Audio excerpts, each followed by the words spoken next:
Vamos a iniciar el tema del día de hoy, pues con la continuación del capítulo 19, del versículo 14 en adelante.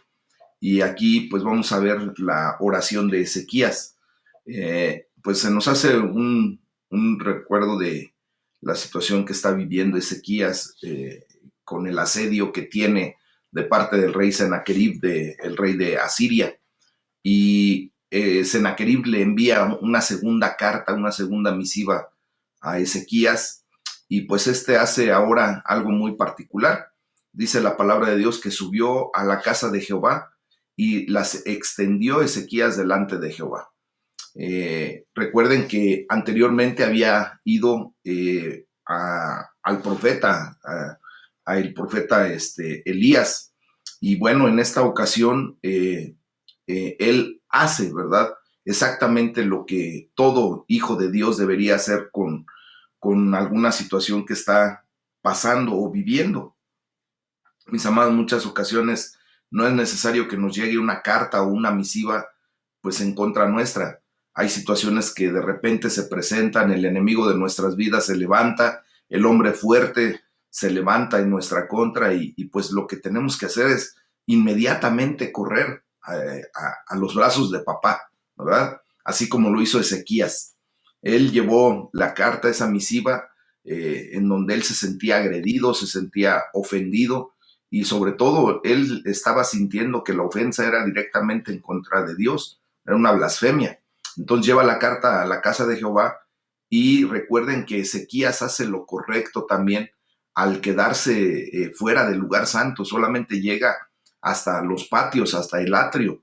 ¿Por qué? Porque él sabe perfectamente bien que no tiene la condición del sacerdocio como para poder accesar a ese lugar santo, y mucho menos al lugar santísimo, como lo hizo su padre Usías, se recuerdan. Entonces él extiende las cartas delante de Jehová, y pues en esto Ezequías, fíjense que hace algo muy osado, pero también muy eficaz al cumplir el mandamiento que se daría tiempo después en la primera carta de Pedro, capítulo 5, versículo 7, que dice: echando toda su ansiedad sobre él, porque él tiene cuidado de ustedes. Mis amados, esto se puede equiparar a la situación de cuando pues un niño tiene alguna desaveniencia, alguna situación de contrariedad, y lo primero que hace es correr hacia su padre, ¿verdad? En auxilio, y levanta sus manitas en una actitud humilde, reconociendo que él necesita del cuidado de su padre. Bueno, pues así Ezequías puso sus problemas a la vista de Dios, buscando la solución que Dios le daría a ese problema. Entonces vemos cómo en este versículo 14 en particular, pues Ezequías reaccionó a la segunda carta de una manera diferente. No fue con Isaías, como les comento, sino que fue al templo y oró solo delante de Dios, llevando su súplica directamente al Señor. Bueno, ambos tipos de oración, o sea, el hecho de que haya ido con el profeta primero, con el varón de Dios, o lo haya hecho directamente en el templo, son estos tipos apropiados de oración para nosotros como creyentes que pudiéramos estar afrontando una crisis. ¿Qué quiero decir con esto? Hay ocasiones en que nosotros podemos ir delante de Dios directamente, o pedir apoyo a nuestro líder, a nuestro pastor, a nuestro líder de área, de célula, según con quien tengamos esa confianza, esa condición, y pedir el apoyo y juntos orar a Dios para la solución de los problemas. Después vemos cómo Ezequías pues declara al Dios de Israel, ¿verdad? Dándole el título que Dios se merece, recordando que Jehová pues es Dios, y es el Dios del pacto con Israel, y pidiéndole a Dios que con ese título pues no abandone a su pueblo, ¿verdad? Entonces también hace otra declaración, dice que moras entre los querubines. De hecho, aquí vemos pues una condición muy especial de parte de Ezequías, alabando a Dios, glorificándolo. Dice: solo tú eres Dios, ¿verdad? Y en ese punto también hace la declaración correcta cuando dice: tú hiciste el cielo y la tierra. Obviamente aquí hace un reconocimiento de que Jehová Dios es el creador de todo cuanto existe, mis amados. Y, y luego le pide en una súplica muy amorosa, le dice: inclina, oh Jehová, tu oído y oye, abre, oh Jehová, tus ojos y mira. Ezequías, mis amados, sabía muy bien que Dios realmente escucha y ve todo lo que acontece. A él nada se le escapa. O sea, las blasfemias del Rabsacés, pues obviamente llegaron a oídos de Dios. Y todo lo que estaba sucediendo, pues era a la vista del Señor, ¿verdad? Y esta es una forma muy poética, muy, pues de alguna manera, eh, con un deseo, ¿verdad? De hacer las cosas delante de Dios de una manera eh, eficaz, tranquila, ¿verdad? Le pide a Dios que actúe en base a lo que ha visto y ha escuchado, asumiendo que Dios ha visto todo eso. Y si Dios ha visto y escuchado todo eso, pues ciertamente va a actuar. Nosotros no podemos pasar por alto lo que Dios ve y escucha, aún en lo más recóndito de nuestro corazón, mis amados. Él es el único que puede escudriñar nuestros corazones, y esta es la verdadera situación por la que pues nosotros tenemos que procurar siempre mantenernos rectos delante de Dios. Luego le dice: Señor, oye las palabras de Sennacherib, que ha enviado a blasfemar al Dios viviente. Allí nuevamente vemos cómo Ezequías pues es muy hábil políticamente hablando y le dice: mira, Señor, este problema es contigo, ¿verdad? Me lo está diciendo a mí, pero al que le está diciendo blasfemias, contra el que se está levantando, es contra ti. En esta oración el rey Ezequías describe el contraste entre el Dios viviente, ¿verdad?, y los falsos dioses de las naciones de los asirios y de todas las otras naciones que los mismos asirios ya habían conquistado. Y hace una observación muy clara al decir: esos dioses falsos no son dioses, sino son obra de manos humanas, de piedra, de madera. O sea, son ídolos nada más. Y entonces dice: así que no fueron capaces de salvarlos de los asirios. Pero Ezequías oró confiadamente en que el Dios viviente, el Dios vivo y verdadero, sí lo salvaría. Entonces, también hace una puntualización, dice: para que sepan todos los reinos de la tierra que solo tú, Jehová, eres Dios. Y pues de esa manera es que nosotros ahora depositamos también nuestra fe y nuestra confianza en el único Dios vivo y verdadero, el único Dios que verdaderamente es Dios. Amén. Y es el que realmente nos salva. Y ya nos dio la salvación y vida eterna, mis amados. Eso debe ser motivo de gozo para nosotros. Entonces, Dios responde y habla acerca de la situación. Entre el versículo 20 y 21, vemos cómo Dios hace a Sennacherib digno de un menosprecio. Y dice la palabra de Dios: entonces Isaías, hijo de Amós, envió a decir a Ezequías: así ha dicho Jehová, Dios de Israel, lo que me pediste acerca de Sennacherib, rey de Asiria, he oído. Esta es la palabra que Jehová ha pronunciado acerca de él. La virgen hija de Sión te menosprecia, te escarnece, detrás de ti mueve su cabeza la hija de Jerusalén. Entonces vemos aquí, mis amados, cómo la gloriosa respuesta que viene en este capítulo propiamente, en lo que falta de este capítulo, vino porque Ezequías oró. Y la pregunta sería: ¿y si no hubiera orado? Entonces debemos nosotros pues pensar, inferir que no hubiera llegado ninguna respuesta y Jerusalén pues hubiera sido conquistada. De modo que la oración de Ezequías realmente fue muy importante. Y mis amados, nosotros deberíamos de preguntarnos cuántas bendiciones, cuántas victorias, cuántas almas salvadas para la gloria de nuestro Señor Jesús permanecen sin reclamar en el cielo hasta que Dios pueda decirnos: lo que me pediste, ahí está. O sea, esta pregunta es también en el punto de vista de cuántas cosas hemos dejado perder, cuántas bendiciones el enemigo nos ha robado porque no oramos, porque no nos ponemos delante del Señor y exponemos nuestras cosas a Él, porque andamos buscando la respuesta humanamente en todo, menos en quien verdaderamente nos puede dar la respuesta. ¿Cuántas veces nos afanamos increíblemente en nuestros trabajos, en nuestros quehaceres, y perdemos las bendiciones porque no estamos delante del Rey? Esa es la verdad. Y luego dice la Virgen, hija de Sión, te menosprecia, te escarnece. La idea es que los asirios pues habían venido a violar propiamente a la hija de Sión, o sea, a la ciudad santa de Jerusalén, pero Dios no iba a permitirlo. Jerusalén, mis amados, es representada como una joven rechazando con desprecio los avances de un patán. Así de sencillo es. Jerusalén podía ser llamada la Virgen hija de Sión por varias razones.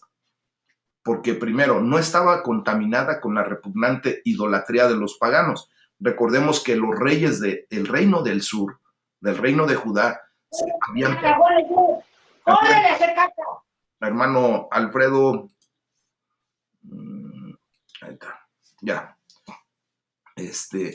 Recuerden que los reyes del sur habían permanecido fieles a Dios, habían hecho lo correcto, lo recto delante de los ojos del Señor, al evitar la idolatría en la ciudad de Jerusalén, y no habían permitido que eso pues viniera a contaminar, ¿verdad? También se puede ser llamada porque Dios la defendería del intento de violación de Sennacherib y de los asirios, y también porque nunca había sido invadida o conquistada por otro desde los días de David. David fue el único que conquistó esa ciudad para Dios y la llamó ciudad de Dios, si se recuerdan. Entonces, aquí de los versículos 22 al 28, viene el mensaje de Dios para el rey de Asiria y sus representantes, para el Rabsacés y todo el séquito del rey de Asiria, ¿verdad? Y envía varias preguntas. ¿A quién has vituperado y blasfemado, y contra quién has alzado la voz y levantado en alto tus ojos? Pues contra el Santo de Israel. Jehová pues estaba hablando a través del profeta Isaías, y simplemente le dice al Rabsacés, ¿sabes verdaderamente con quién estás tratando? Obvio es que el Rabsacés, que no conocía al Dios vivo y verdadero, que no conocía a Jehová de los ejércitos, pues no sabía con quién se estaba metiendo. Miren, vemos aquí que algunas veces Dios habla al enemigo más por el bien de su pueblo que por el bien del mismo enemigo. O sea, a Dios le interesa a su pueblo. El enemigo ya está por estrado de sus pies, ya está vencido, mis amados.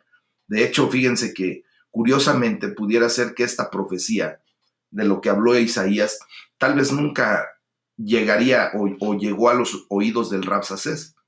Después de todo, Isaías no tenía un libre acceso, ¿verdad?, al Rabsacés, y mucho menos al rey de Asiria, a Sennacherib. Pero tal vez antes de su terrible final, de este hombre del Rabsacés, Dios encontró una manera de hacerle llegar esta profecía. O tal vez Dios lo tenía para este blasfemo como un mensaje especial, pero ya en el infierno, ¿verdad? En el infierno, a lo mejor este hombre escuchó lo que Dios le dijo: ¿contra quién te viniste a poner? Pero por lo menos quiero decirles que esta profecía debió haber sido de gran aliento para Ezequías y para todo el pueblo de Judá, incluso si el Rabsacés nunca le escuchó en la faz de esta tierra. Ese ya fue problema de Rabsacés, pero de que Dios actuó, actuó. Y le dice: con la multitud de mis carros he subido a las alturas de los montes.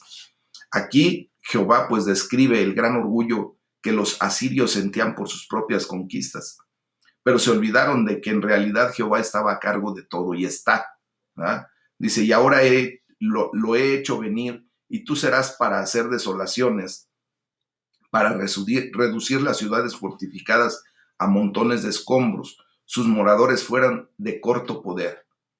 Quiero decirles que incluso si los asirios no lo sabían, pues aún ellos le debían su éxito a Jehová, porque Dios los utilizó, ¿verdad?, como instrumento para corrección a su pueblo, para su pueblo.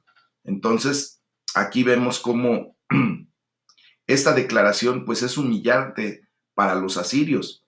Todo el tiempo ellos pensaron que había sido por su gran poder que habían logrado tanto. Aquí Dios dejó en claro que fue el poder de Dios quien lo hizo. Ellos vienen a ser solamente instrumentos que Dios utilizó. Muchas veces nosotros, ¿verdad? Pensamos que lo que logramos, que lo que vamos avanzando en la vida, que lo que vamos obteniendo es por nuestro esfuerzo, porque nos paramos temprano, porque dedicamos nuestro esfuerzo, nuestra inteligencia a nuestras actividades y pensamos que es por eso que tenemos lo que tenemos. Quiero decirles, mis amados, que todo proviene de Dios, que de su mano tomamos todo y que en la misericordia de Dios, aun cuando durante mucho tiempo estuvimos alejados de Él, Dios hace salir el sol para buenos y malos. Y cuando venimos a reconocer quién verdaderamente es Dios, lo único que nos queda es alabar a ese Dios todopoderoso que nos ha dado de su mano todo, mis amados. Luego le dice Dios, he conocido tu situación, tu salida y tu entrada. Mis amados, aquí Dios sabe, ¿verdad? Cómo encontrar no solo a los asirios, sino a todos nosotros. Aquí vemos cómo Asiria había ido demasiado lejos en blasfemar al que había hecho que todo su éxito fuese posible. Y ahora le dice Dios, yo pondré mi garfio en tu nariz y te haré volver por el camino por donde viniste. Por donde viniste, dice. Miren, esta es una afirmación especialmente dramática, porque esta es exactamente la manera en que los asirios hacían marchar cruelmente a los que forzaban a reubicarse de sus tierras conquistadas, o sea, cuando los llevaban presos, cautivos. Ellos hacían una fila, ¿verdad? Alineaban a los cautivos y les atravesaban un anzuelo grande por la nariz y por el labio. Les hacían aquí imagínense nada más qué dolor, y los ensartaban a todos juntos y hacían una hilera y los hacían desfilar, marchar hasta donde los querían llevar, de un lugar muy alejado al lugar de donde los habían capturado. Entonces Dios les dice aquí, pues yo voy a hacer ahora lo mismo con ustedes. Miren, ¿han visto ustedes cuando sobre todo a los toros, les ponen ese aro en la nariz? Miren, esos animales tienen una fuerza increíble, mis amados. Tienen unos músculos en sus cuellos que pueden partir en dos un carro, pero facilito. Eso para ellos no sería ningún problema. Pero cuando les ponen ese aro en la nariz y nada más, no basta más que enganchar así con un dedo y con la fuerza hasta de un niño, que ese animal se guía fácilmente, porque aquí tenemos y tienen esos animales una ramificación nerviosa, mis amados, que es increíblemente doloroso el hecho de que te jalen por allí.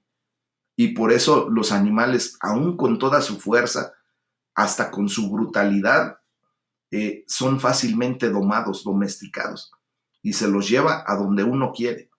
Así Dios iba a tratar a los asirios en ese momento. Entonces, del versículo 29 al 31, pues vemos cómo dice la palabra de Dios, que Dios prospera a la herida Judá, empieza a darle prosperidad, le empieza a sacar de la condición en donde estaba. Y dice la palabra de Dios, este año comerás de lo que nacerá de suyo. Fíjense bien, dice, y esto te daré por señal, oh Ezequías, este año comerás lo que nacerá de suyo, y el segundo año lo que nacerá de suyo, y el tercer año sembrarás y segarás y plantarás viñas y comerás del fruto de ellas. Y lo que hubiera escapado, lo que hubiera quedado de la casa de Judá, volverá a echar raíces abajo y llevará fruto arriba, porque saldrá de Jerusalén remanente y del monte de Sión los que se salven. El celo de Jehová de los ejércitos hará esto. Bueno, pues mis amados, imagínense que aquí vemos cómo la invasión de los asirios pues no permitió la siembra allí por el año 702 antes de Cristo. Pero cuando la amenaza se fue, ya por el año del 701, pues ellos encontrarían suficiente crecimiento para preservar la vida. En el 701, ¿verdad?, antes de Cristo, los asirios que se retiraban aún inhibían la agricultura. Sin embargo, ya para el año 700, aún así habría suficiente a través del crecimiento, entre comillas, accidental, ¿verdad? ¿Por qué? Pues porque no es accidental. Dios daba crecimiento a la producción de lo que el pueblo de Judá, el pueblo judío necesitaba. Así el Señor confirmaría, ¿verdad?, en retrospectiva, que fue su mano la que dispersó el ataque, que no fue la obra del ser humano, sino fue la mano de Dios la que dispersó el ataque de los asirios en contra de Judá. ¿Ok? Bueno, entonces miren, dice, porque saldrá de Jerusalén un remanente. Por más que los asirios quisieran destruir a Jerusalén y a Judá misma, pues no podrían hacerlo, mis amados. Dios preservaría a su remanente. De hecho, pues tenemos una declaración poderosísima en Cristo Jesús. Dice que las puertas del Hades no permanecerán, no prevalecerán sobre la iglesia de Jesucristo. Esa es la promesa que Dios le da a su pueblo para que nosotros tengamos claramente que el pueblo de Dios nunca va a perecer por completo. Siempre va a haber un remanente para la gloria y honra de Dios. Amén. Bueno, entonces vemos cómo en el versículo 32 al 34, pues Dios defenderá a Israel por amor a su propio nombre, por el amor de Dios. Amén. Entonces, dice la palabra de Dios, dice, no entrará en esta ciudad ni echará saeta en ella, porque yo ampararé esta ciudad para salvarla. Dios clara y sencillamente pues trazó una línea, un plan perfecto, ¿verdad? Desde el principio de los tiempos. Aunque la máquina militar de Asiria, que era poderosísima, estaba a punto de sitiar ya a Jerusalén. ¿Se acuerdan que el Rapsacés pues estaba propiamente en el lugar clave para un sitio, que es el acueducto? Bueno, cuando ya estaban a punto de sitiar a Jerusalén y de esta manera poder destruirlos completamente, pues no lo harían. El rey de Asiria no entraría a esta ciudad porque Dios en ese momento prometió defenderla. Y acuérdense que traía un pacto en ese punto de siempre estar con su pueblo. Es difícil, mis amados, para nosotros ahora en esta actualidad entender el antiguo horror de una ciudad sitiada, porque pues no lo hemos experimentado, no lo hemos vivido, aunque de repente ya hay brotes de ese tipo de acciones, por ejemplo, aquí en el sur de nuestro estado de México, en donde técnicamente pues estamos viendo cómo eh, personas malas pues están sitiando ciudades completas, están asolando a las ciudades a través del miedo que imponen por las armas, por las muertes, por la violencia que están generando. Entonces, cuando una ciudad era rodeada por un ejército hostil y era atrapada, ¿verdad?, dentro de una lenta y dolorosa inanición, pues allí se sentía el dolor del sitio, la verdad de un sitio. Vemos ahorita, por ejemplo, en las ciudades en pueblos específicos del sur del Estado de México, como les digo, pues cómo esa gente está encareciendo tanto la comida que prácticamente mucha gente está ya sufriendo por no poder comer correctamente. Y no sé hasta dónde vaya a parar, ¿verdad? Pero en esos tiempos, en el momento en que se hacía un sitio, no dejaban entrar ni salir nada ni a nadie. Y por lo tanto, la gente empezaba a morir después de un tiempo horroroso, ¿verdad? De angustia, empezaba a morir de hambre, de sed. Bueno, pues el rey Ezequías y el pueblo de Jerusalén estaban ya viviendo bajo la sombra de una condición de esta semejanza, con una amenaza, porque el ejército asirio ya estaba propiamente sobre ellos. Pero la promesa de Dios a través del profeta Isaías le aseguraba que Sennacherib y todo su ejército, por poderoso que fuera, no solamente fallarían en tratar de conquistar esta ciudad, sino que ni siquiera dispararían una flecha, una saeta, o podrían realmente llegar a sitiar a Jerusalén. Dios les prometió que ni siquiera iniciarían propiamente lo que es el sitio de la ciudad, ¿verdad?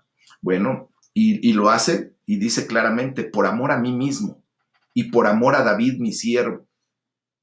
Esto explica por qué Dios prometió defender Jerusalén y Dios defendería su propia gloria. Acuérdense que Él siempre va a respaldar su palabra, porque la gloria de Dios no la comparte. Entonces, a menudo y necesariamente pensamos que debemos defender la gloria de Dios, pero pues esto no es el caso realmente. Dios es más capaz que todos nosotros juntos de defender su propia gloria. Él lo hace de una manera eh, precisa. ¿Ah? Y por último dice, yo ampararé esta ciudad para salvarla. Entonces, Jeremías, después, al tiempo, sostuvo que los que interpretaron esta profecía como que significaba que el templo de Jerusalén nunca sería tomado, fueron supersticiosos y hasta presuntuosos, porque después Dios emite una profecía por parte de Jeremías, pues para que supieran que por el hecho de que se habían separado el pueblo de Dios de él, vendría esta condición de la destrucción del templo ahí en Jerusalén. Lo vamos a ver en Jeremías 7 del versículo 1 al 15. Y bueno, por último vemos aquí cómo Dios defiende en ese momento a Jerusalén. Dios ataca al poderoso ejército de Asiria. Dice, y aconteció en el versículo 35, que aquella misma noche salió el ángel de Jehová y mató en el campamento de los asirios a 185,000. Y cuando se levantaron por la mañana, he aquí que todo eran cuerpos de muertos. Entonces, el hecho de ver cómo Dios, ¿verdad?, ejecuta sus acciones es de una manera, mis amados, gloriosa, es de una manera sobrenatural, y Él tiene todo el poder. Si Él creó, Él tiene todo el poder para hacer conforme a sus decretos, conforme a su plan perfecto. Entonces, ya del versículo 36 al 37, pues vemos al derrotado Sennacherib, que es juzgado en Nínive. Dice la palabra de Dios, entonces Sennacherib, rey de Asiria, se fue y volvió a Nínive, donde se quedó. Y aconteció que mientras él adoraba en el templo de Nisroch, su dios, Adramelech y Sarecer, sus hijos, lo hirieron a espada y huyeron a tierra de Ararat, y reinó en su lugar Esar-Hadón, su hijo. Entonces vemos aquí cómo Dios pues se vale, es más, hasta de la propia gente de Sennacherib, pues para ejecutar su sentencia. Dice ahí, y aconteció. Bueno, pues pasaron alrededor de unos 20 años y tal vez Sennacherib pensó que había escapado del juicio de Dios, pero no. Se encontró con el amargo final de su muerte por la espada sostenida por sus propios hijos, mis amados hermanos. Entonces vemos, ¿verdad?, que esto pues lo lleva a la condición final. Vamos a pasar ahora al capítulo número 20, mis amados hermanos, y hoy voy a procurar terminar hasta el capítulo 21. Entonces, tenemos la situación de que pues Dios extiende la vida de Ezequías. Segundo libro de Reyes, capítulo 20. Y viene la recuperación de Ezequías. Y hay un anuncio de Isaías, del profeta, para Ezequías. Y dice la palabra de Dios, capítulo 20, versículo 1, en aquellos días Ezequías cayó enfermo de muerte. Y vino a él el profeta Isaías, hijo de Amós, y le dijo, Jehová dice así, ordena tu casa, porque morirás y no vivirás. Bueno, pues entonces vemos que en aquellos días, esa declaración es porque pues ya había pasado tiempo, ¿verdad?, de la invasión de Asiria a Judá, y pues vemos que Jerusalén aún no había sido liberada de la amenaza de Asiria. Los eventos de este capítulo 20, pues también se registran en Isaías 38, ya después lo vamos a ver. Y dice la palabra de Dios que cayó enfermo de muerte. No se nos dice, ¿verdad?, cómo es que Ezequías se enfermó, pero debió haber sido algo evidente para todo el pueblo. Y bueno, le dice Dios, ordena tu casa porque morirás y no vivirás. Dios fue increíblemente amable con Ezequías, diciéndole que su muerte estaba cerca. Déjenme decirles que Dios no a todas las personas les da el tiempo de poner en orden no solo su casa, sino su vida misma, ¿verdad? Entonces, Dios le da oportunidad. Imagínate que a ti llegue la palabra de Dios y te diga, mira, dentro de 20 días tú vas a partir con el Señor. ¿Qué harías? ¿Sería Dios clemente contigo? Yo creo que sí, ¿verdad? En ese momento, esos 20 últimos días que te quedan, seguramente pondrías en orden, pues, no solamente tu condición económica como para dejar un testamento y no dejar problemas, sino que posiblemente te pondrías a cuentas hasta con el vecino al que ofendiste en algún momento y le dirías, ¿sabes qué? Perdóname, estoy a punto de irme de este mundo y no quiero irme pues siendo maldecido por nadie, y nos pondríamos a cuentas. ¿Qué harías? ¿Te has preguntado eso? Bueno, tú sabrás la respuesta, ¿verdad? A lo mejor muchos se pondrían solamente a llorar, pero vemos la condición de Ezequías. Ezequías, cuando escucha esto, dice que volvió su rostro a la pared y lejos de poner en orden su casa, él agarró y se puso a orar y le dice, Señor, te ruego, ¿verdad? Que hagas memoria de que he andado delante de ti en verdad y con íntegro corazón y que he hecho las cosas que te agradan. Y lloró Ezequías con gran lloro. Bueno, pues miren, esto que acabamos de leer en este punto muestra lo sincero que fue Ezequías en su oración. Dirigió su oración en privado a Dios y no a ningún hombre. Al volver su rostro a la pared, pues lo que estaba haciendo era haber despedido a Isaías, ¿verdad?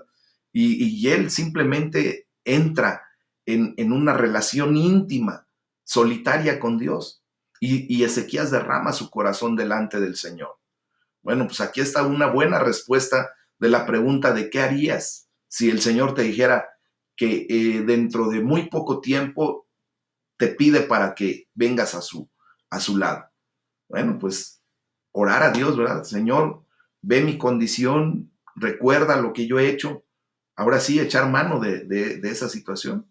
Dice Ezequías, te ruego que hagas memoria. Bueno, mis amados, eh, posiblemente tú puedas eh, ver que la oración de Ezequías casi pudo sonar así como impía, ¿no?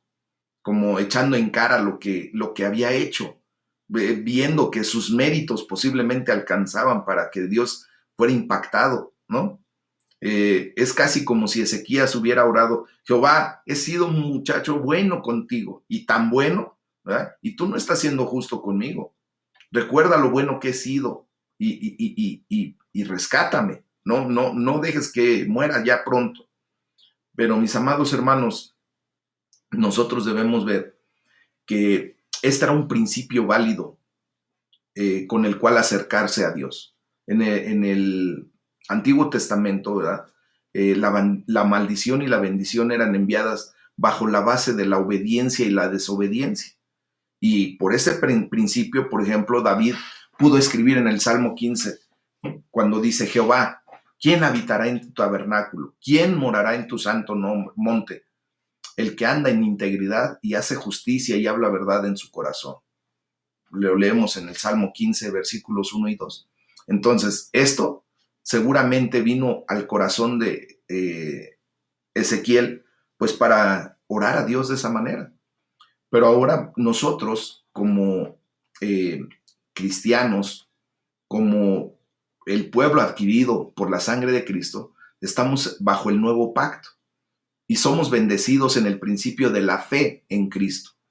Miren, el principio de la oración de de Ezequías, no es apropiado para nosotros como cristianos en la actualidad. Les voy a decir por qué. Nosotros no oramos por nuestra propia actitud correcta o no delante de Dios. No es por nuestros méritos, no es por nuestras acciones que alcanzamos el favor de Dios, sino que todo lo oramos y por eso aprendemos a orar en el nombre de Jesús, ¿verdad? No en el nombre de quienes somos. o en lo que hemos hecho, sino que simplemente, ¿verdad? Nosotros nos acogemos por fe a la obra redentora de nuestro Señor Jesús, y ahora el mérito que Jesucristo ganó en la cruz del Calvario es lo suficiente como para acercarnos a Dios en este sentido, mis amados. No es bajo nuestras fuerzas, es en el nombre de nuestro Señor Jesús. Entonces, dice que lloró Ezequías con gran lloro. ¿Por qué debería una persona tan especial que hizo lo correcto, verdad? Que él se sabía santo, apartado por Dios, estar tan apegado a la vida? ¿Por qué tú y yo podríamos apegarnos tanto a esta vida en una condición de santidad que hemos obtenido por la gracia de nuestro Señor Jesucristo? ¿O por qué tener miedo a la muerte? Si nos damos cuenta, ¿verdad? Pues Ezequías había hecho lo bueno y él iba a descansar, él iba a ser llamado a los brazos de papá. Bueno, pues si para él viene siendo como una condición, ¿verdad?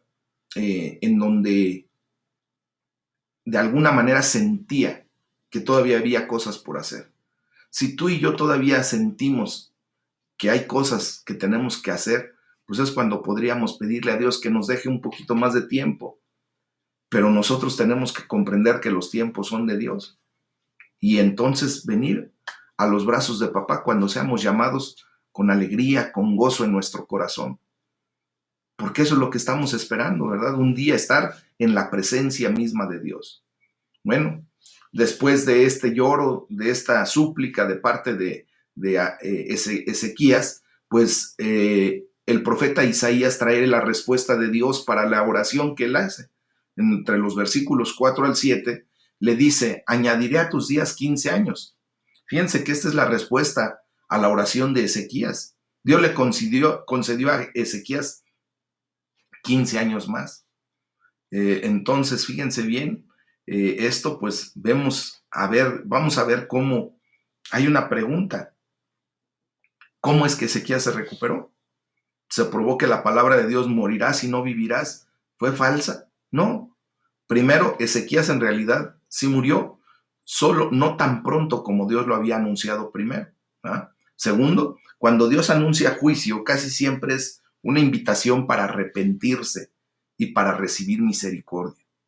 Dios es tan clemente, tan misericordioso, tan lleno de bondad y gracia, mis amados, que cuando nos hace una declaración, cuando nos hace un anuncio de esta naturaleza, es para que nosotros volteemos a ver a Dios y nos arrepintamos de las malas acciones, actitudes que hemos tenido y vengamos a los pies de Dios para recibir misericordia.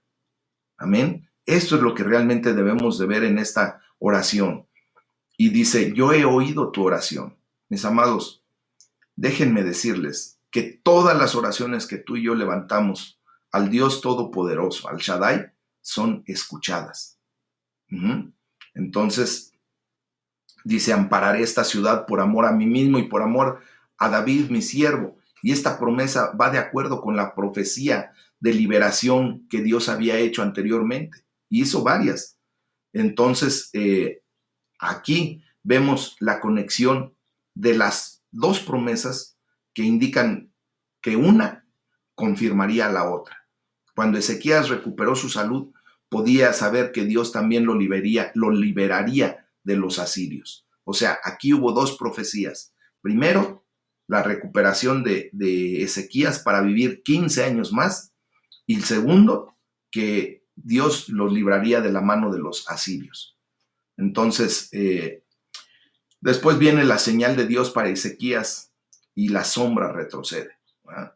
Esa sombra tenebrosa que estaba todavía en la condición en contra del pueblo de Dios, pero esto es algo glorioso lo que sucede. Vemos que hay una señal que Dios da y dice la palabra de Dios: ¿qué señal tendré de Jehová que me sanará? De que Jehová me va a sanar. Bueno, Ezequías quería una señal. Acuérdense que en aquellos tiempos, pues tanto los profetas como los reyes pedían señales para entender que verdaderamente Dios era el que estaba hablando. ¿Se acuerdan de cuando Elías pide señal, verdad? De que el vellón de pelo que él tenía se mojara y toda la demás tierra quedara seca. Y luego pidió la señal contraria de que toda la tierra quedara mojada, húmeda, y solamente el vellón en su mano quedara seco. Pues así, Ezequías pide una señal, ¿verdad? Y una señal que le permitiera subir verdaderamente a la casa de Dios.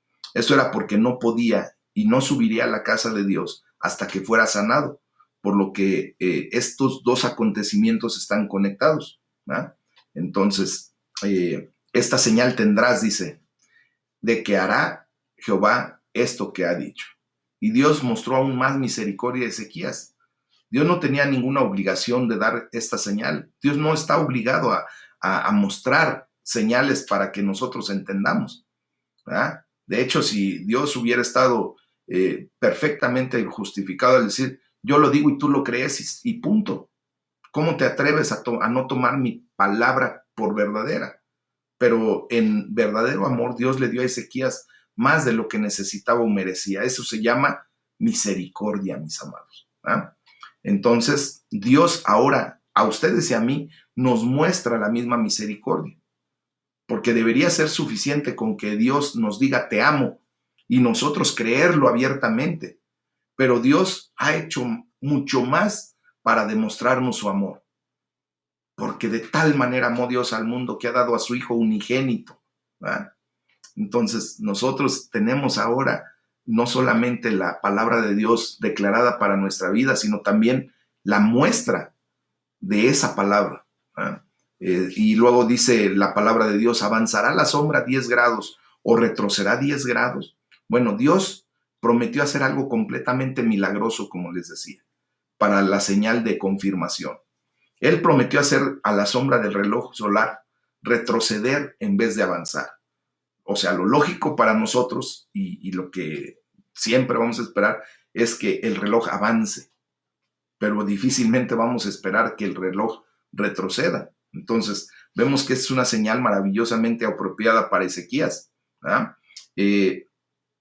Mis amados, yo quiero decirles que no importa cómo haya sucedido este milagro, se puede generar hasta un debate muy grande. De hecho, pues muchos comentaristas bíblicos y gente que está tratando de destronar la verdad de la Biblia, pues ha tenido disputas, contiendas respecto a esto. No importa eso. Lo que nos dice es que Ezequías desgraciadamente no respondió correctamente a este regalo de sanidad. Dice en el segundo libro de Crónicas, que después vamos a leer en el capítulo 32, dice que en aquel tiempo Ezequías, ¿verdad?, no correspondió al bien que le había hecho Jehová, sino que se enalteció su corazón y vino la ira contra él y contra Judá y contra Jerusalén. Pero Ezequías, después de haberse enaltecido en su corazón, se humilló, él y los moradores de Jerusalén, y no vino sobre ellos la ira de Jehová en los tiempos o en los días de Ezequías. Bueno, pues vemos cómo el hombre, ¿verdad? El corazón del hombre es muy, muy desordenado. Entonces, ya después viene la condición de los babilonios, que son enviados a el rey Ezequías, y Ezequías expone la riqueza de su reino por orgullo. Lo vemos en el versículo 12 y 13, y aquí vemos cómo después de ser sano, ¿verdad?, se enaltece Ezequías, y pues él en todo su orgullo, con su vanagloria, le muestra toda la casa de sus tesoros, plata, oro, especias, ungüentos, todo, se lo muestra al enemigo. Pues en aquel tiempo, mis amados, esto fue después de la milagrosa recuperación de Ezequías. Dios fue lo suficientemente bueno como para darle a Ezequías 15 años más de vida, pero dependía de Ezequías si esos años serían vividos en sabiduría y para la gloria de Dios, o como desgraciadamente vimos que hace. Entonces, vemos aquí que empieza a mostrar todo lo que él tenía, ¿verdad? Y de esa manera pues se expone. ¿Por qué? Porque tristemente vemos cómo eh, Ezequías enfrentó una tentación común para muchos hombres. Cuando empiezan a tener riqueza, nuevamente se empiezan a sentir fuertes en su estado de salud, en su condición física, y tristemente vemos cómo ante esta tentación falló, ¿verdad? Cedió. Bueno, pues también es esta una muestra para las personas que están en el ministerio, en un liderazgo que estamos, ¿verdad? Acerca de la tentación del éxito. Muchas personas, muchos hombres que permanecen fuertes contra las tentaciones del fracaso, de la debilidad, ¿verdad? Pues tristemente vemos cómo sí pueden fracasar ante las tentaciones del éxito y del poder. Y pues, por ejemplo, podemos pensar en el grado de éxito de Ezequías. Él fue un hombre temeroso de Dios, fue victorioso, fue sanado de una manera espectacular, había experimentado un milagro de ver cómo la sombra del reloj solar se retrasaba por 10 grados. Se le había prometido una larga vida. Tenía una conexión con un gran profeta, nada más y nada menos que con el profeta Elías, ¿verdad? Había visto una señal increíble, como les digo, fue rico, fue famoso, fue alabado y honrado, fue honrado por Dios. Sin embargo, pecó grandemente después de este gran regalo que Dios le había hecho. Entonces, podemos ver que Ezequías pecó por lo menos en 5 formas diferentes. Primero, en orgullo. ¿Por qué? Porque él se sintió orgulloso de los honores que le trajeron los babilonios. Después, en ingratitud. ¿Por qué? Porque tomó un honor para sí mismo que en realidad solo le pertenece a Dios. Fue ingrato. Después fue con un abuso de los regalos que le habían dado. Él tomó los presentes y los favores para su propia honra y gratificación de sus deseos. Y recuerden que nosotros tenemos que siempre honrar y glorificar a Dios en todo.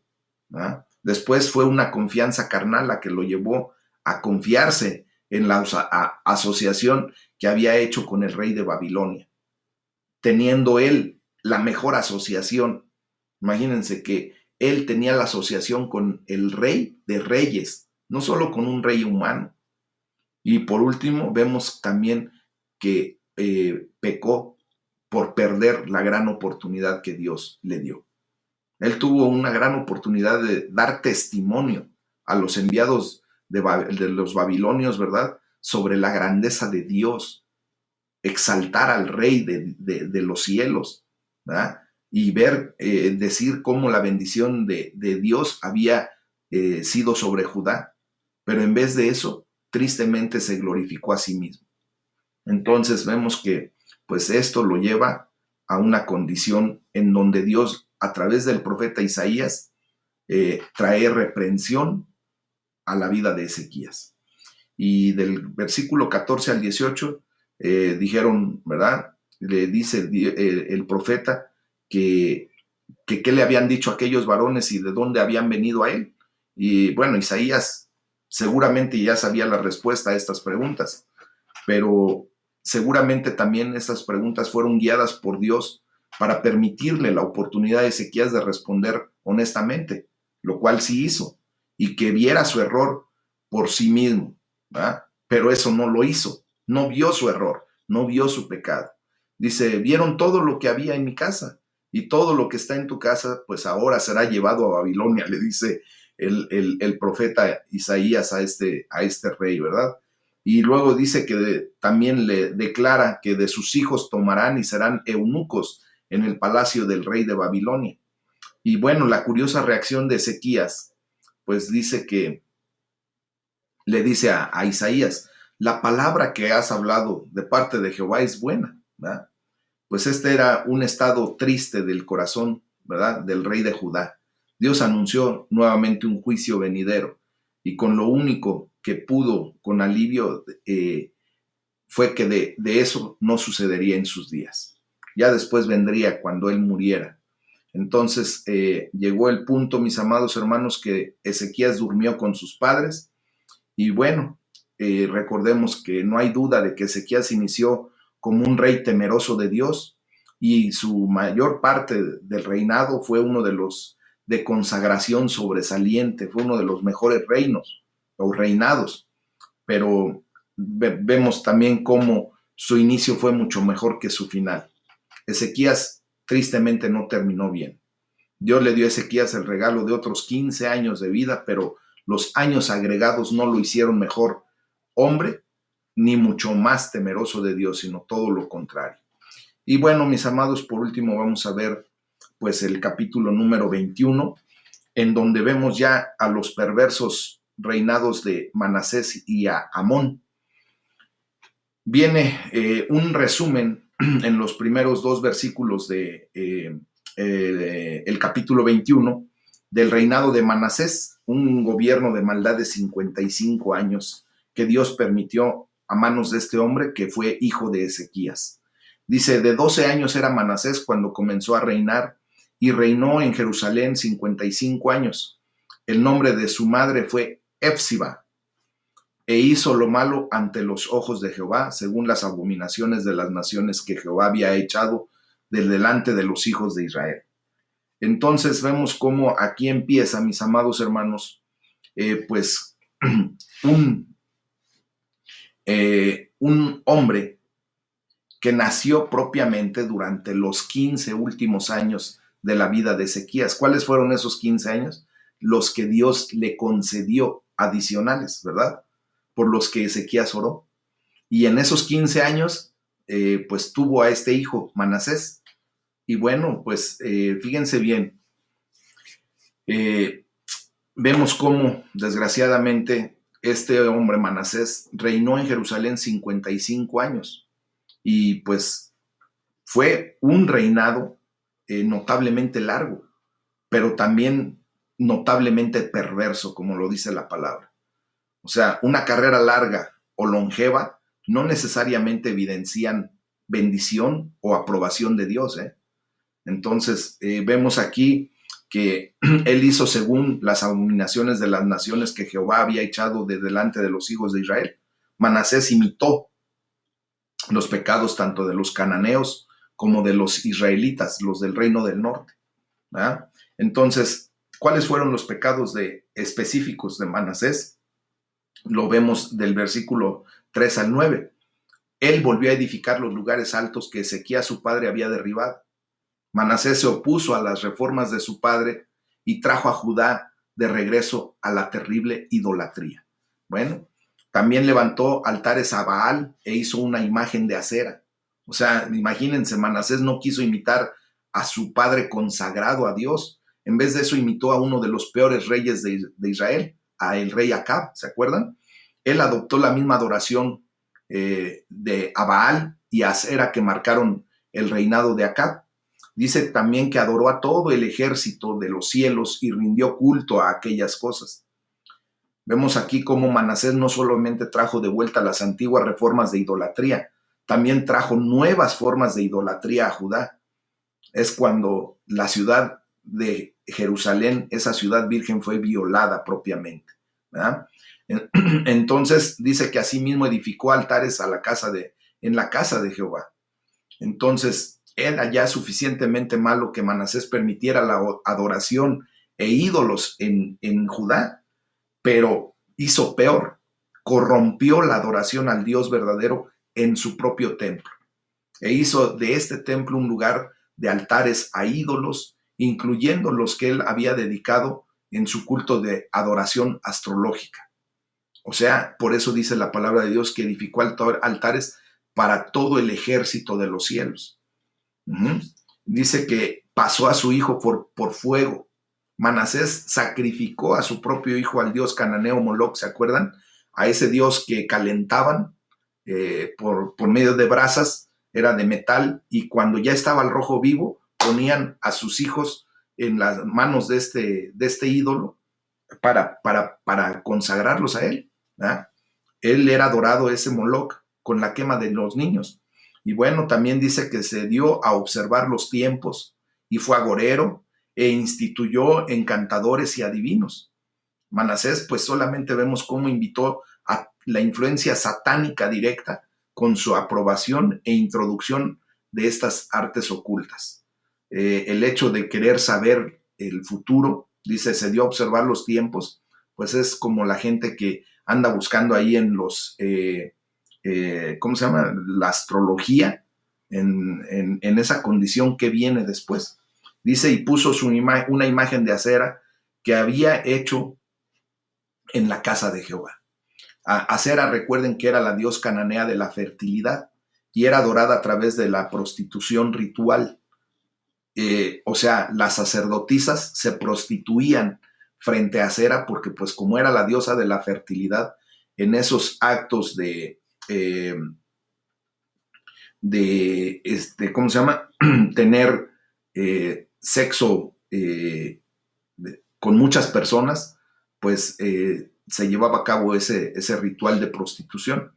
Por lo tanto, significa que Manasés convirtió el templo en un burdel propiamente idólatra dedicado a Acera. Y después vemos que Acera, ¿verdad? Que no es otra más que la diosa Venus de los romanos, pues también viene a ser marcada como la reina de los cielos. Y desde ahí empieza el gran lío de cuando empezamos a malentender a quién se dirige Dios, ahí en el capítulo 12 de Apocalipsis. Desde aquí empieza ese gran problema. Y bueno, dice la palabra de Dios que ellos no escucharon y Manasés los indujo a que hicieran más mal del que ya había hecho.